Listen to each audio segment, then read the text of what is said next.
Good evening, my fellow Americans. First, I should like to express my gratitude to the radio and television networks for the opportunities they have given me over the years to bring reports and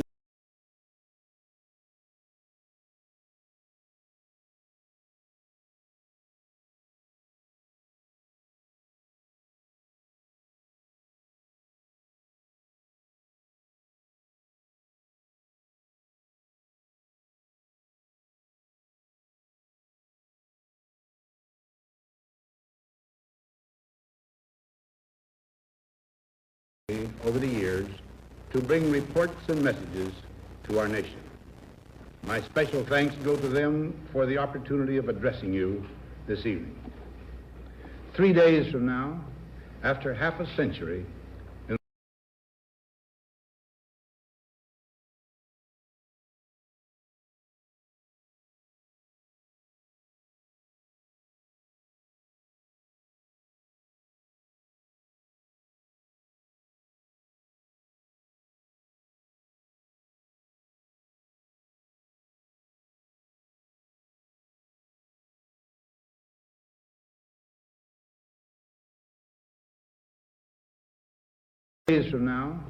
after half a century in the service of our country, I shall lay down the responsibilities of office as, in traditional and solemn ceremony, the authority of the presidency is vested in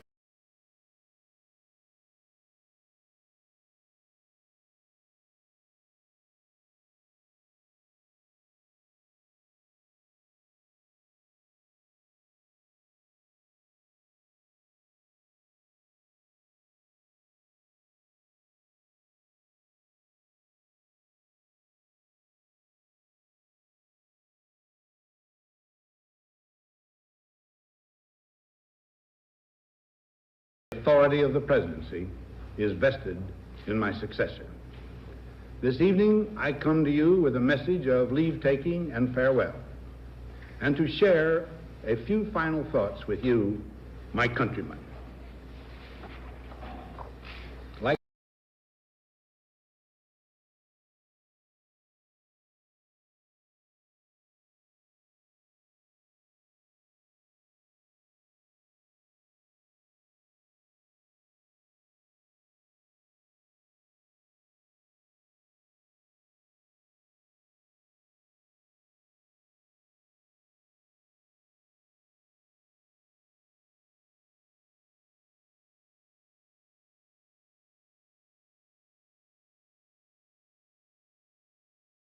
Final thoughts with you, my countrymen.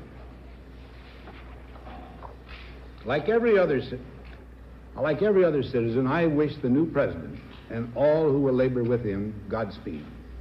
I pray that the coming years will be blessed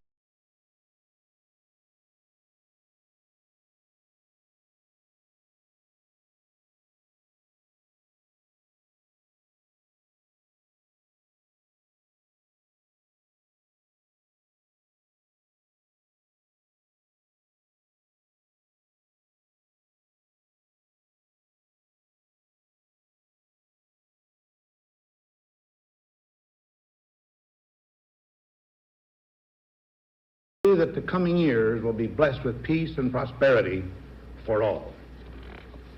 Our people expect their president and the Congress to find essential agreement on issues of great moment. The why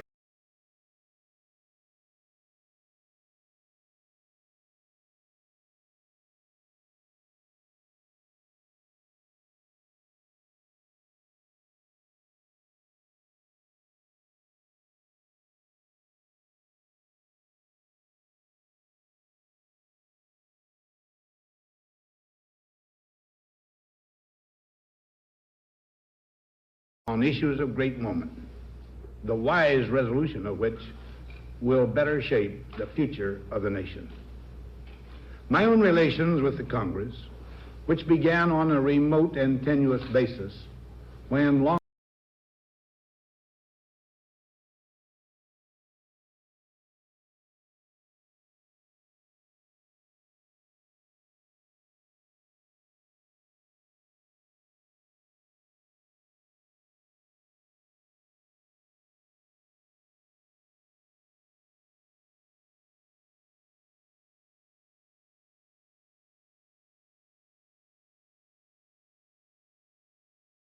And on a remote and tenuous basis, when long ago a member of the Senate appointed me to West Point, have since ranged to the intimate during the war and immediate post-war period, and finally to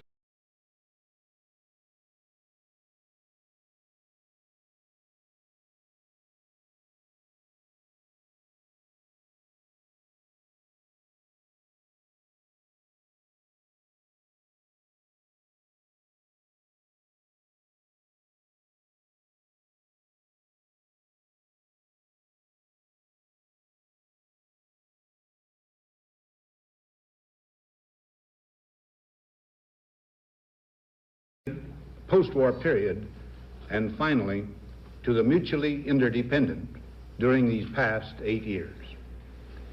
In this final relationship, the Congress and the administration have, on most vital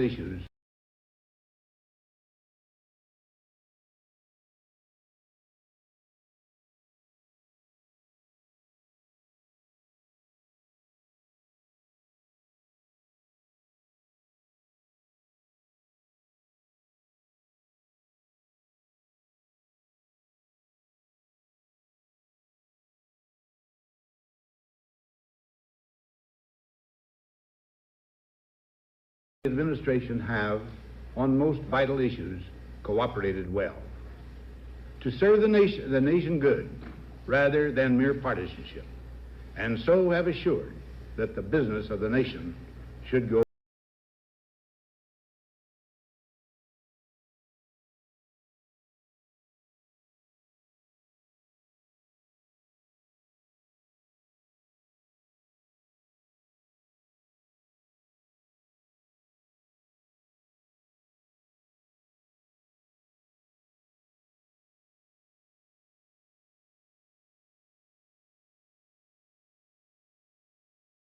that the business of the nation should go forward. So my official relationship with the Congress ends in a feeling, on my part, of gratitude that we have been able to do so much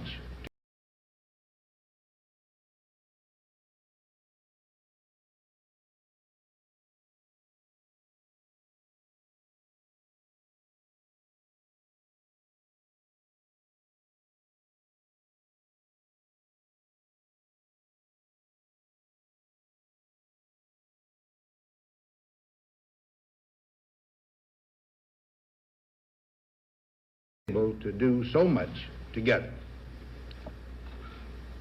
We now stand 10 years past the midpoint of a century that has witnessed 4 major wars among great nations. 3 of these involved our own country.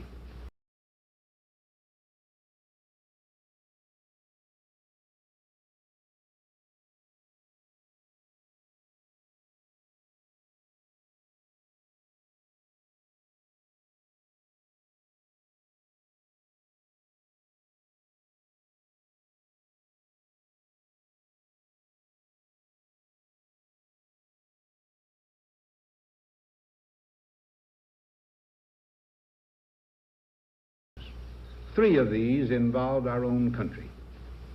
Despite these holocausts, America is today the strongest, the most influential, and most productive nation in the world. Understandably proud of this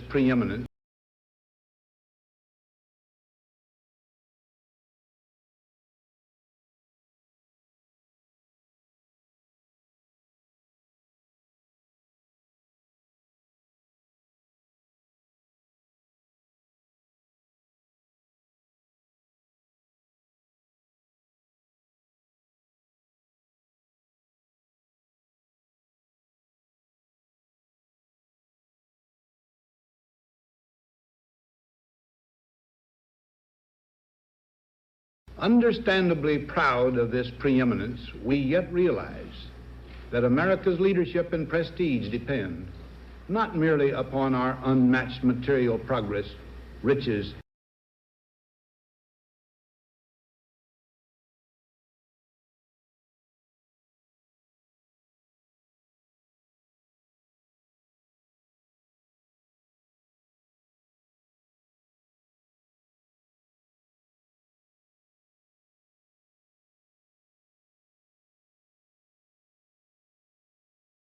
our unmatched material progress, riches, and military strength, but on how we use our power in the interest of world peace and human betterment.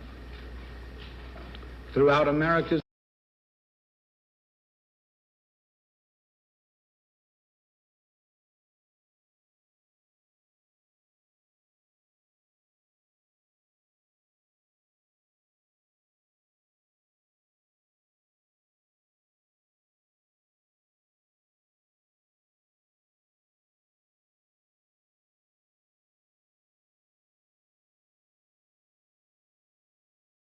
and human betterment.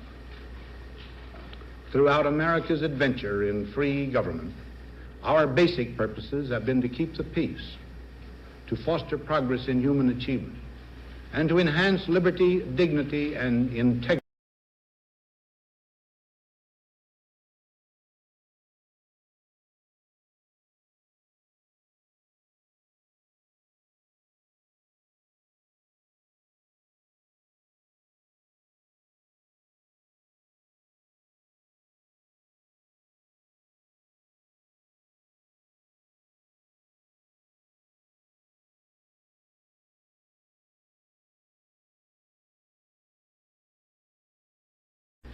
And to enhance liberty, dignity, and integrity among peoples and among nations.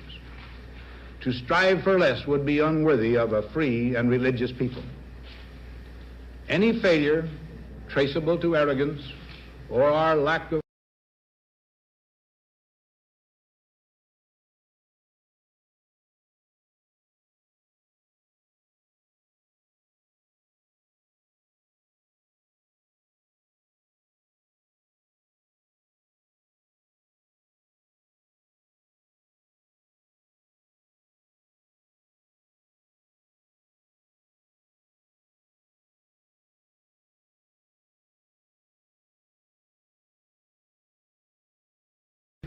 traceable to arrogance or our lack of comprehension or readiness to sacrifice would inflict upon us grievous hurt, both at home and abroad.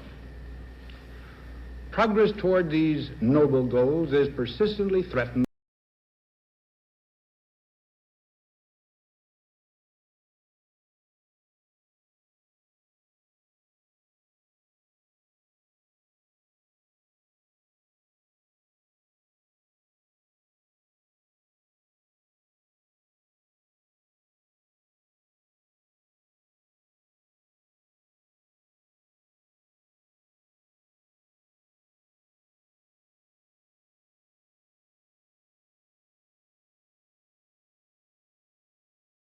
these noble goals is persistently threatened by the conflict now engulfing the world.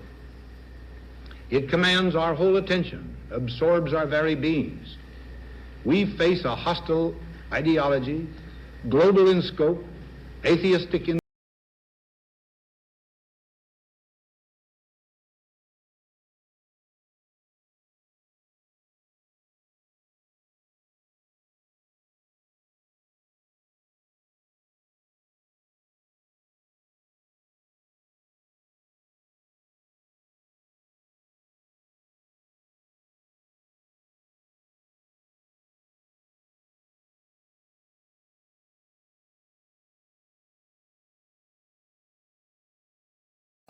ideology, global in scope, atheistic in character, ruthless in purpose, and insidious in method. Unhappily, the danger it poses promises to be of indefinite duration. To meet it successfully,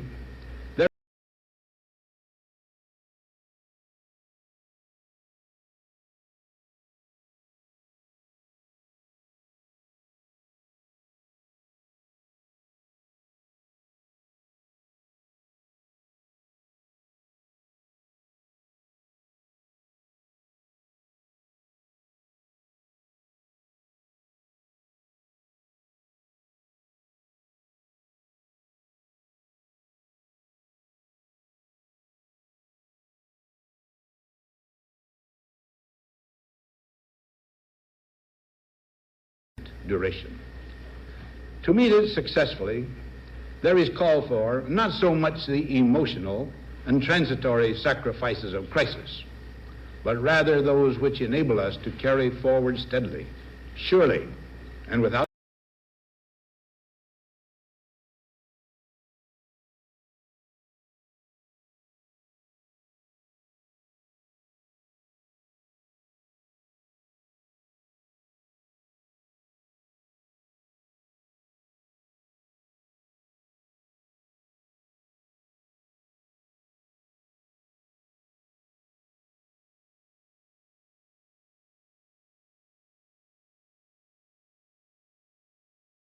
carry forward steadily, surely, and without complaint, the burdens of a prolonged and complex struggle with liberty, the stake.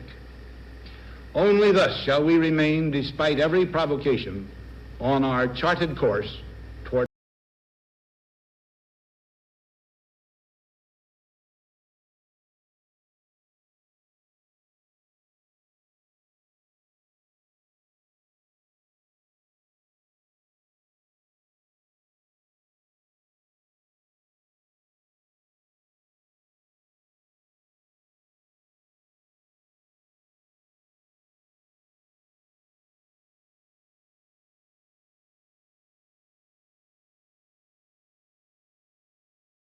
provocation on our charted course toward permanent peace and human betterment.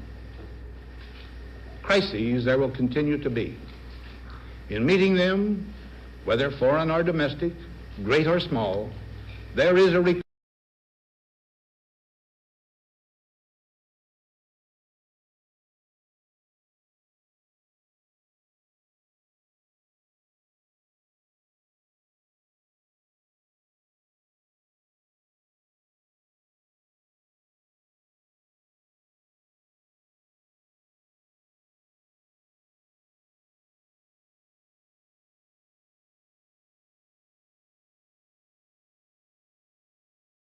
domestic, great or small, there is a recurring temptation to feel that some spectacular and costly action could become the miraculous solution to all current difficulties.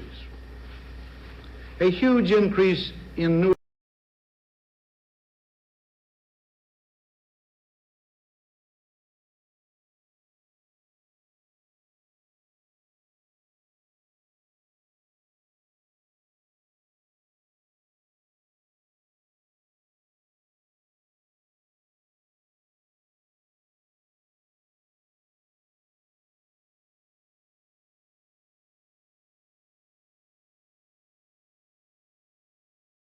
difficulties. A huge increase in newer elements of our defenses. Development of unrealistic programs to cure every ill in agriculture. A dramatic expansion in basic and applied research. These and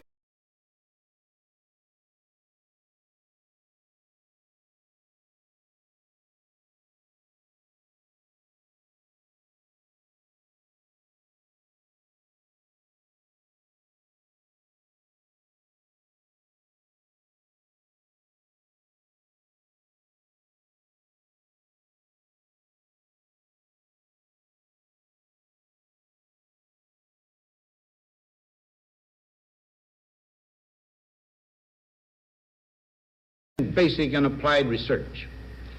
These and many other possibilities, each possibly promising in itself, may be suggested as the only way to the road we wish to travel. But each proposal must be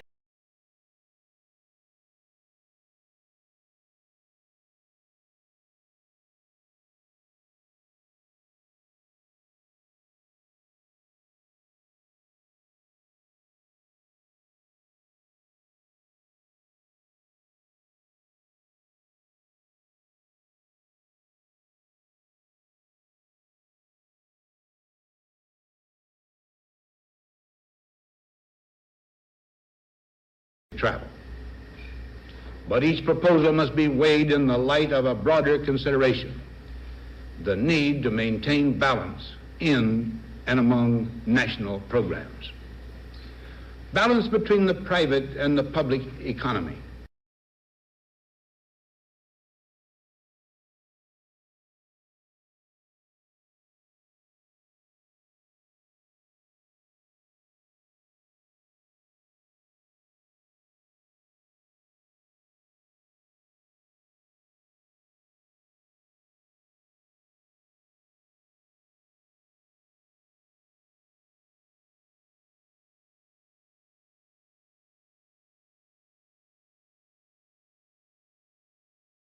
between the private and the public economy, balance between the cost and hoped for advantages, balance between the clearly necessary and the comfortably desirable, balance between our essential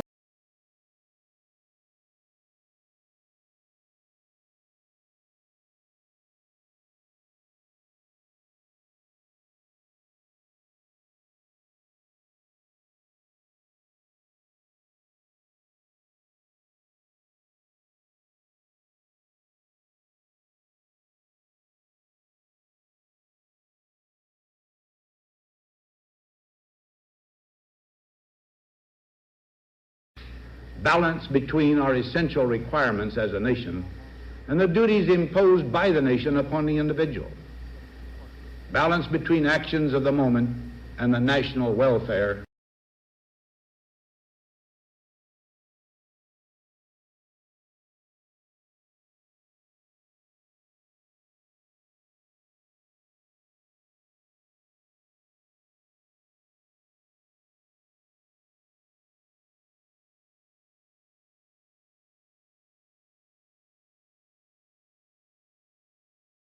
The moment and the national welfare of the future. Good judgment seeks balance in progress. Lack of it eventually finds imbalance and frustration. The record of many decades stands as proof that our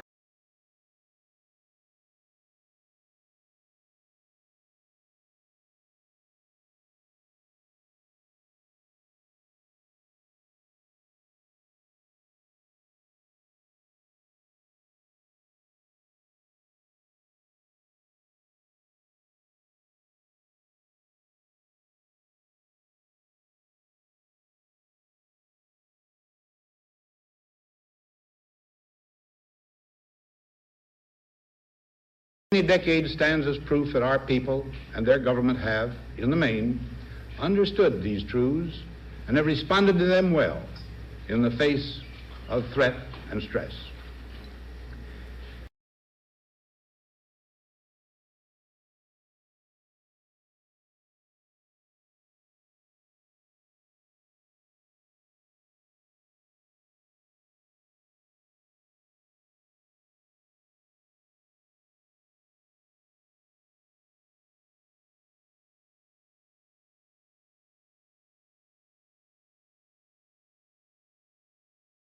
Of threat and stress.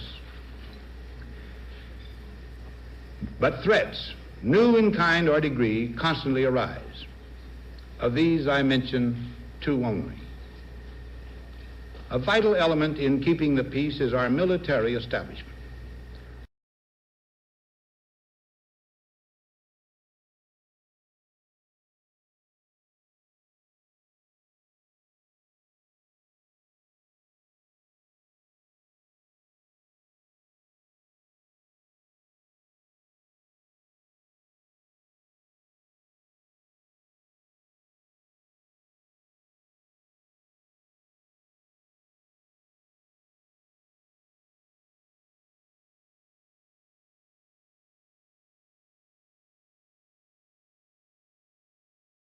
Peace is our military establishment. Our arms must be mighty, ready for instant action, so that no potential aggressor may be tempted to risk his own destruction.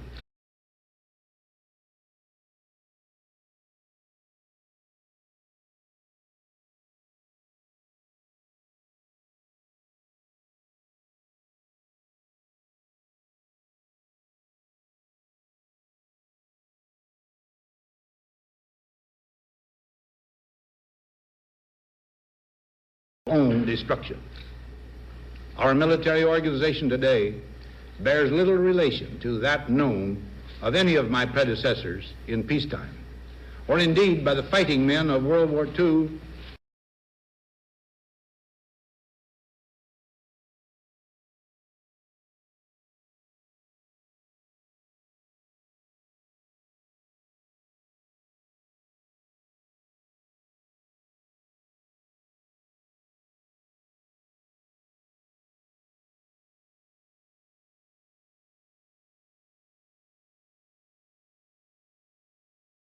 by the fighting men of World War II or Korea. Until the latest of our world conflicts, the United States had no armaments industry. American makers of plowshares could, with time and as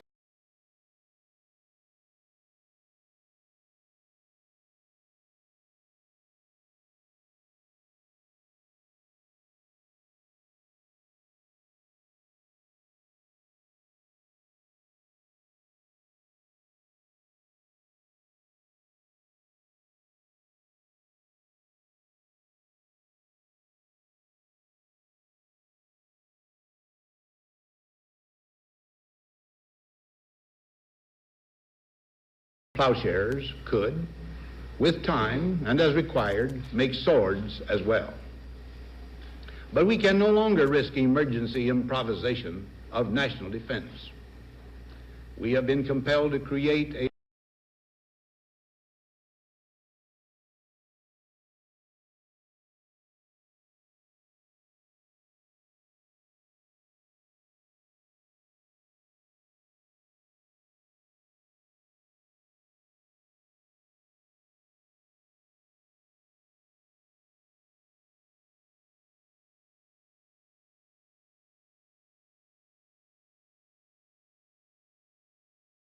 to create a permanent armaments industry of vast proportions. Added to this, 3.5 million men and women are directly engaged in the defense establishment. We annually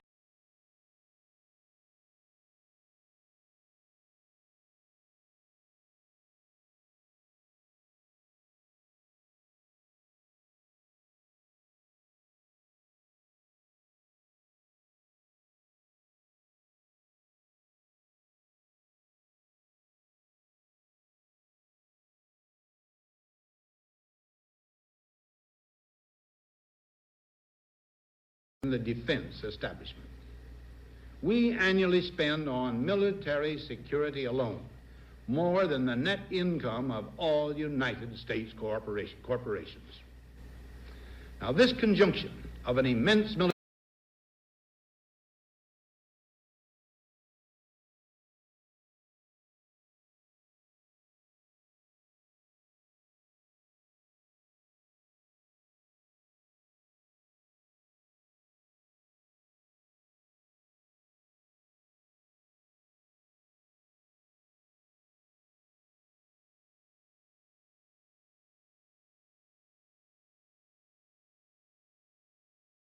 conjunction of an immense military establishment and a large arms industry is new in the American experience. The total influence, economic, political, even spiritual, is felt in every city.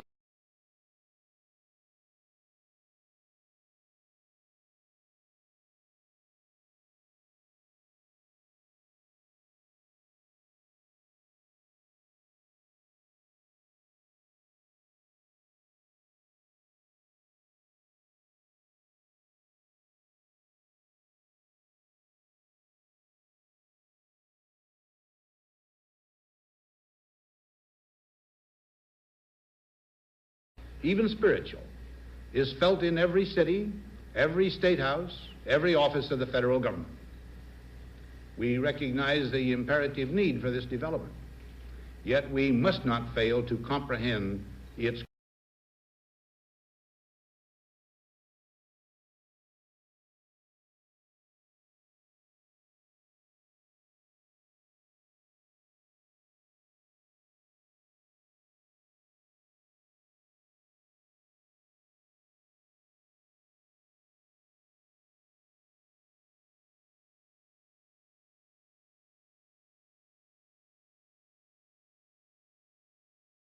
not fail to comprehend its grave implications.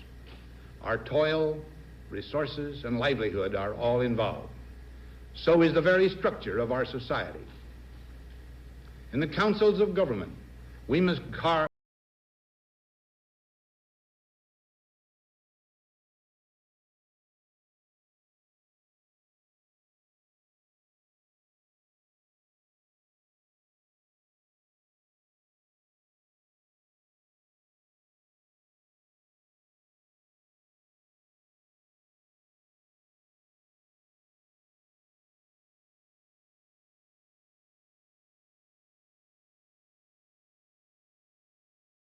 councils of government, we must guard against the acquisition of unwarranted influence, whether sought or unsought, by the military-industrial complex. The potential for the disastrous rise of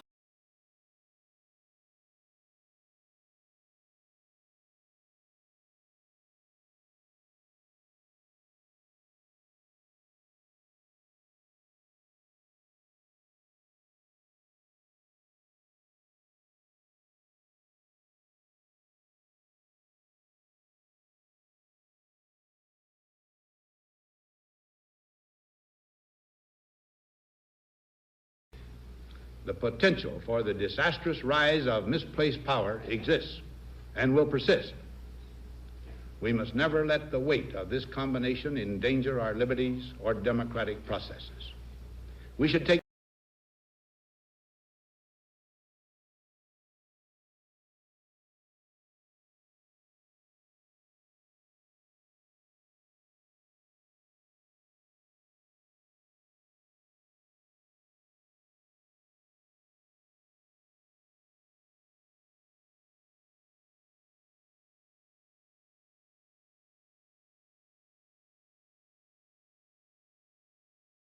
or democratic processes. We should take nothing for granted. Only an alert and knowledgeable citizenry can compel the proper meshing of the huge industrial and military machinery of defense with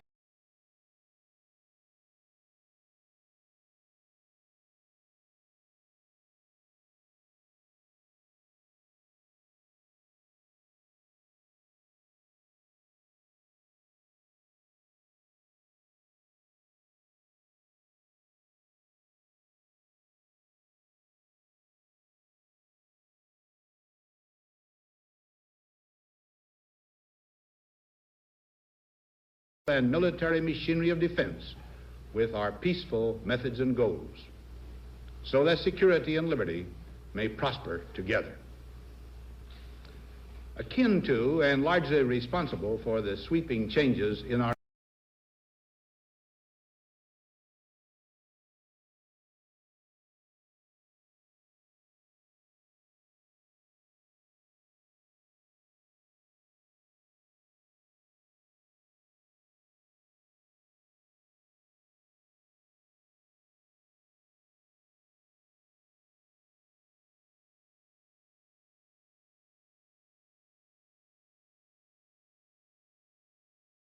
responsible for the sweeping changes in our industrial military posture has been the technological revolution during recent decades. In this revolution, research has become central. It also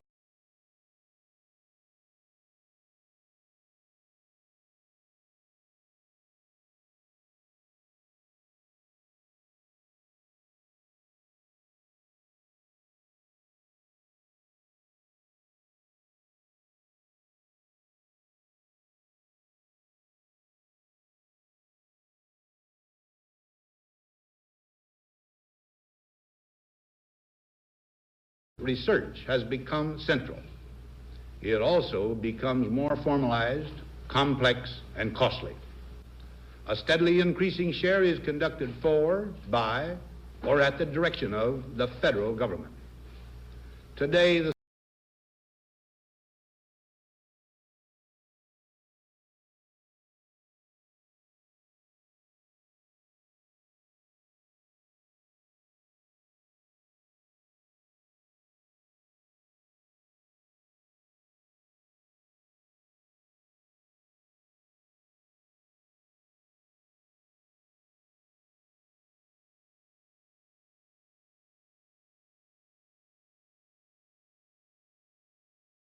of the federal government. Today, the solitary inventor, tinkering in his shop, has been overshadowed by task forces of scientists in laboratories and testing fields. In the same fashion, the free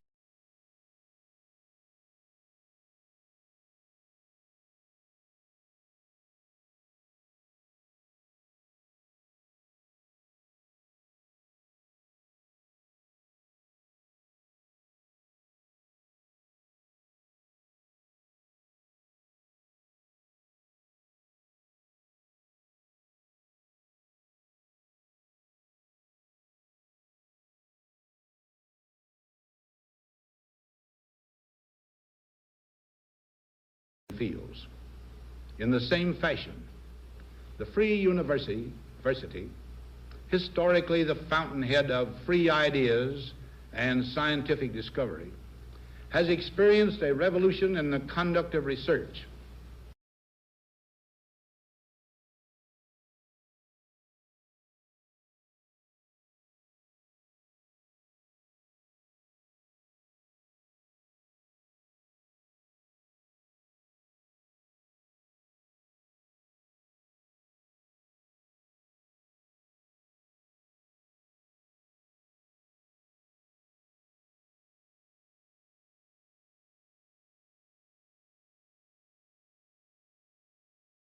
A revolution in the conduct of research. Partly because of the huge costs involved, a government contract becomes virtually a substitute for intellectual curiosity. For every old blackboard, there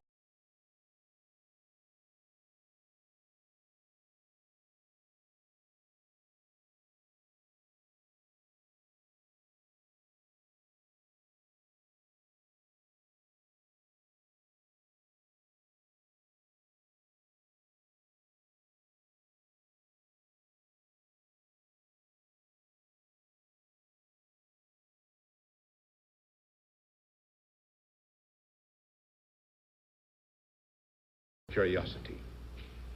For every old blackboard, there are now hundreds of new electronic computers. The prospect of domination of the nation's scholars by federal employment, project allocations, and the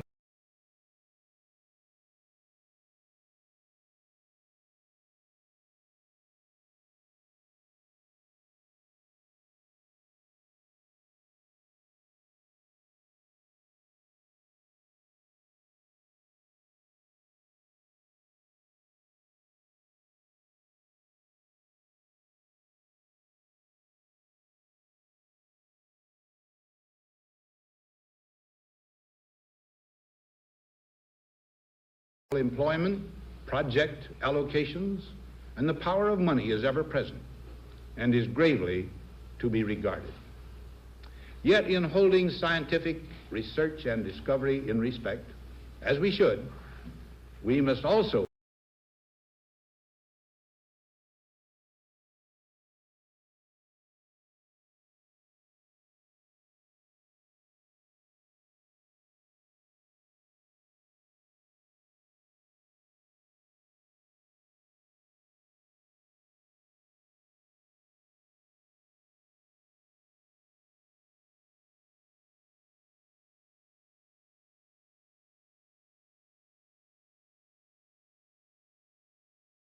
respect, as we should, we must also be alert to the equal and opposite danger that public policy could itself become the captive of a scientific, technological elite.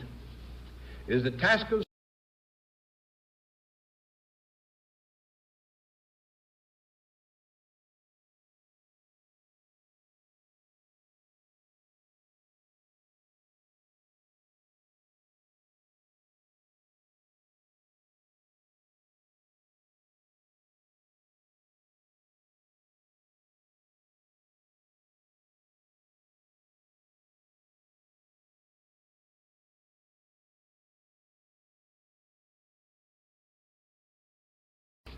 technological elite. It is the task of statesmanship to mold, to balance, and to integrate these and other forces, new and old, within the principles of our democratic system, ever aiming toward the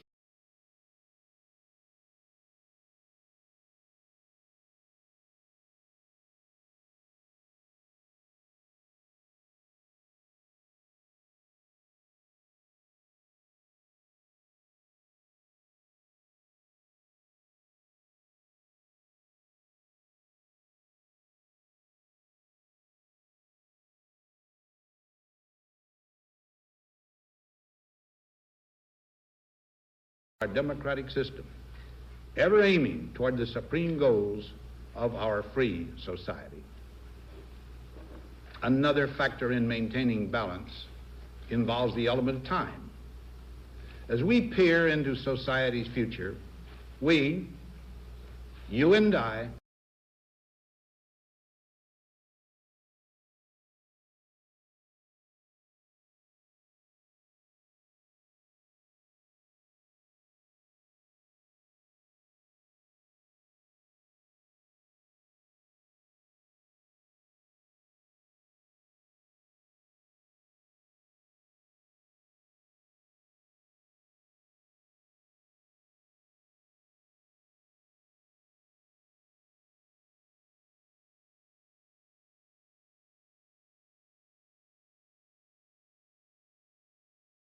into society's future, we, you and I, and our government must avoid the impulse to live only for today, plundering for our own ease and convenience the precious resources of tomorrow.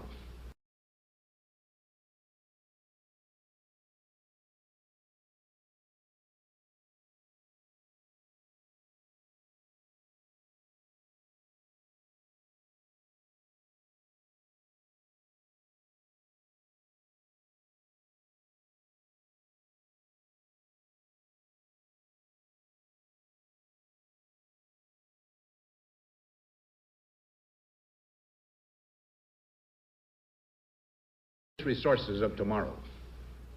We cannot mortgage the material assets of our grandchildren without risking the loss also of their political and spiritual heritage. We want democracy to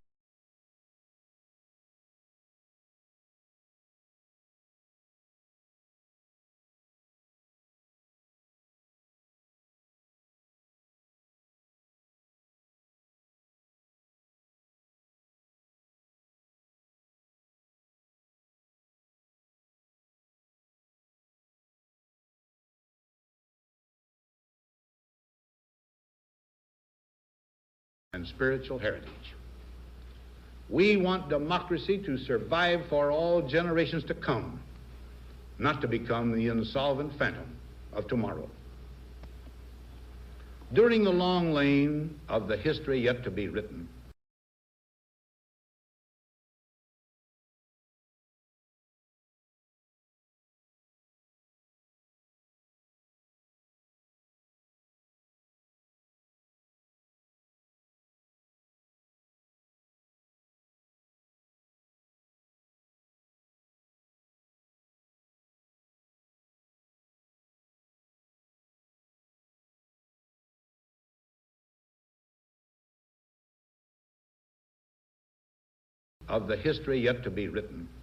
America knows that this world of ours, ever growing smaller, must avoid becoming a community of dreadful fear and hate, and be instead a proud confederation.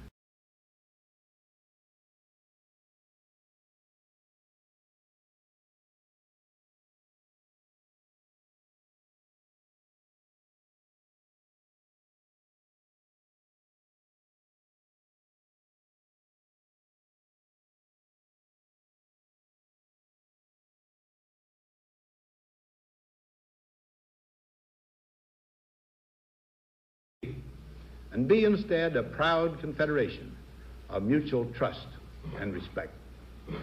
Such a confederation must be one of equals. The weakest must come to the conference table with the same confidence as do we.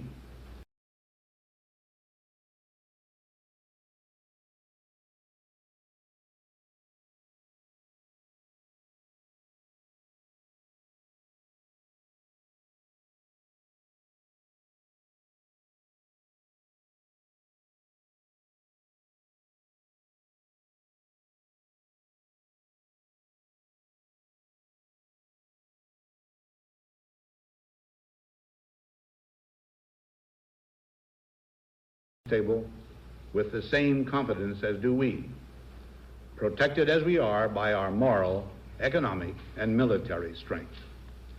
That table, though scarred by many past frustrations, cannot be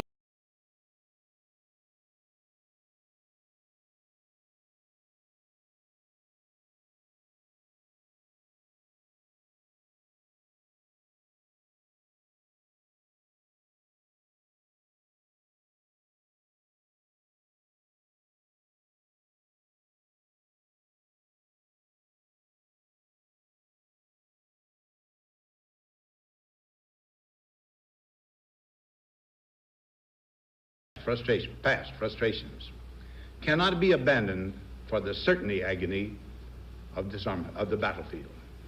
Disarmament with mutual honor and confidence is a continuing imperative. Together we must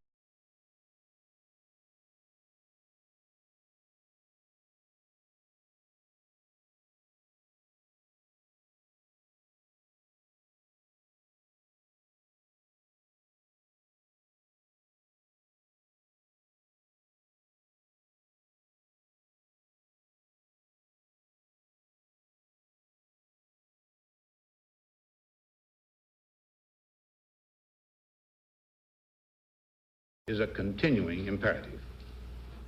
Together we must learn how to compose differences, not with arms, but with intellect and decent purpose. Because this need is so sharp and apparent, I confess that I laid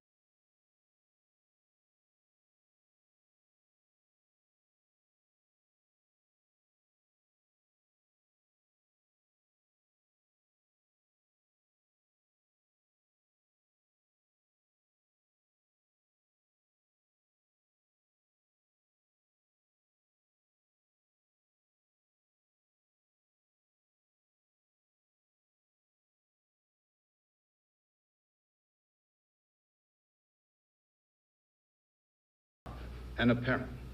I confess that I laid down my official responsibilities in this field with a definite sense of disappointment.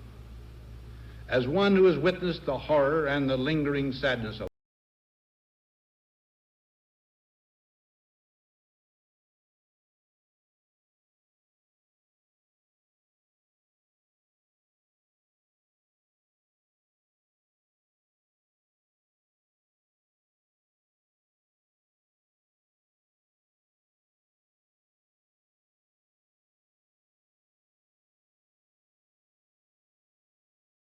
the horror and the lingering sadness of war.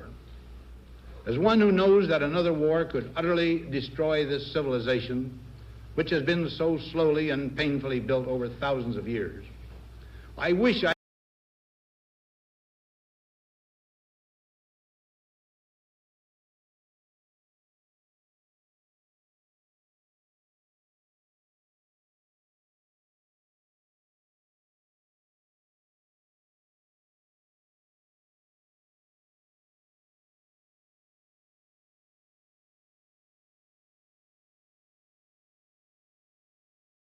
painfully built over thousands of years. I wish I could say tonight that a lasting peace is in sight. Happily, I can say that war has been avoided. Steady progress toward our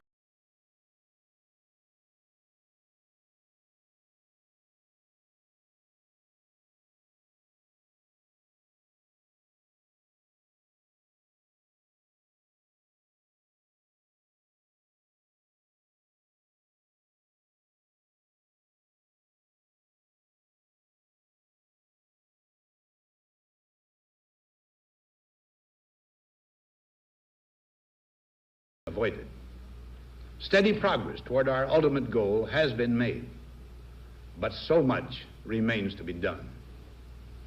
As a private citizen, I shall never cease to do what little I can to help the world advance along that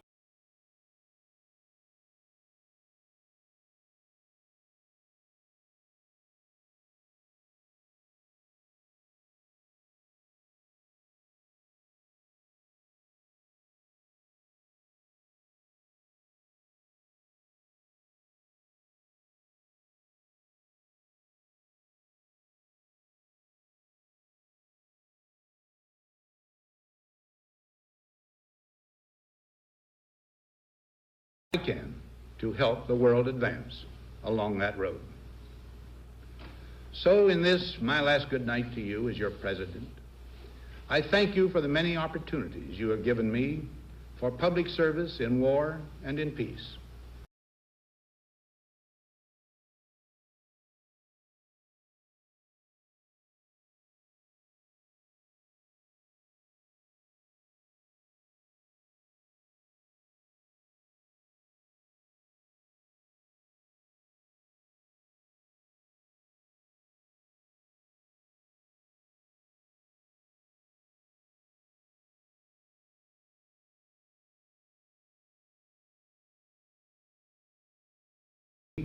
for public service in war and in peace. I trust in that service, you find some things worthy. As for the rest of it, I know you will find ways to improve performance in the future.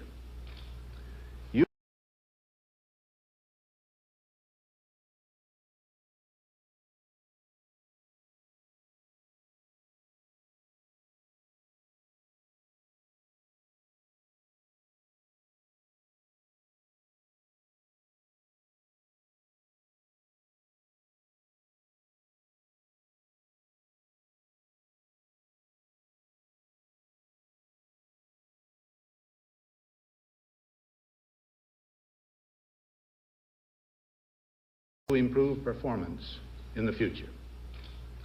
You and I, my fellow citizens, need to be strong in our faith that all nations under God will reach the goal of peace with justice.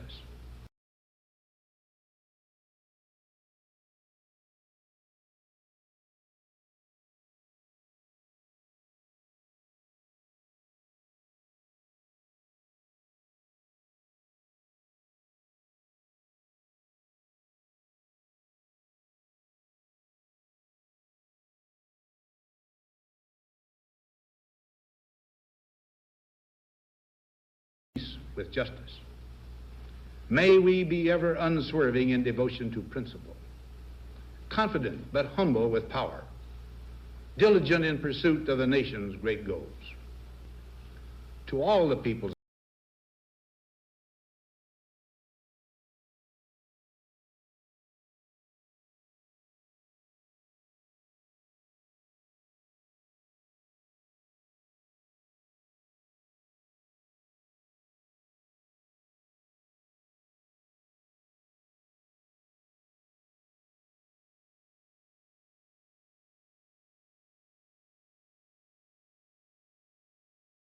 nation's great goals.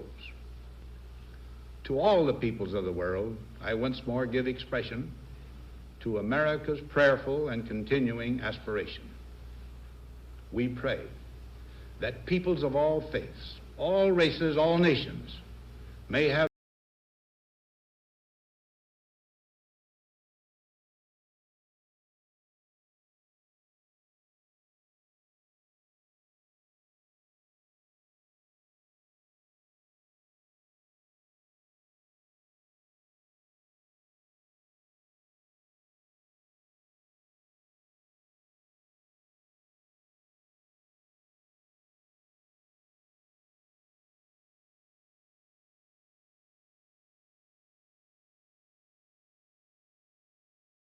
all faiths, all races, all nations may have their great human needs satisfied, that those now denied opportunity shall come to enjoy it to the full, that all who yearn for freedom may experience its future.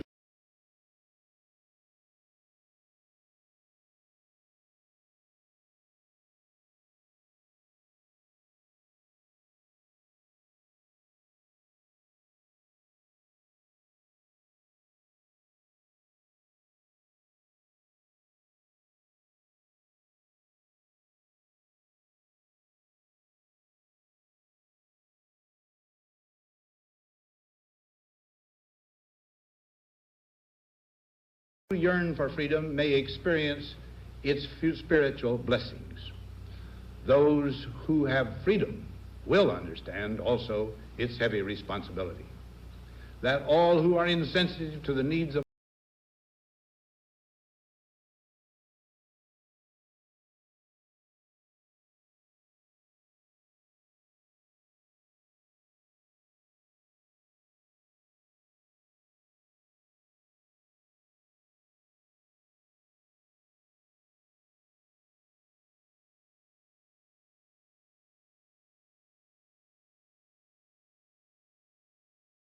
all who are insensitive to the needs of others will learn charity, and that the sources, scourges of poverty, disease, and ignorance will be made disappear from the earth, and that in the good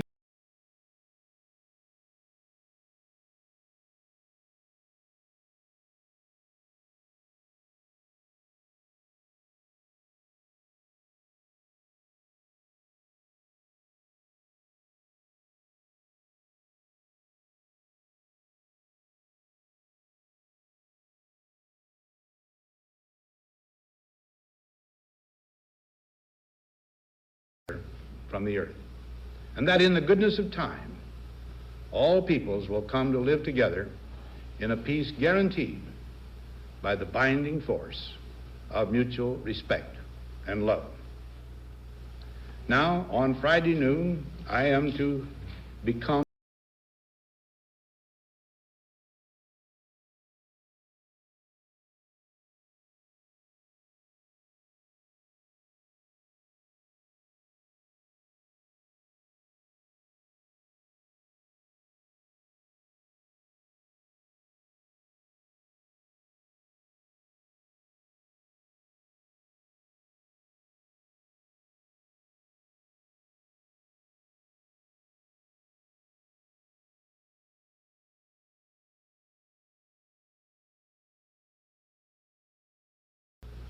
Now, on Friday noon, I am to become a private citizen.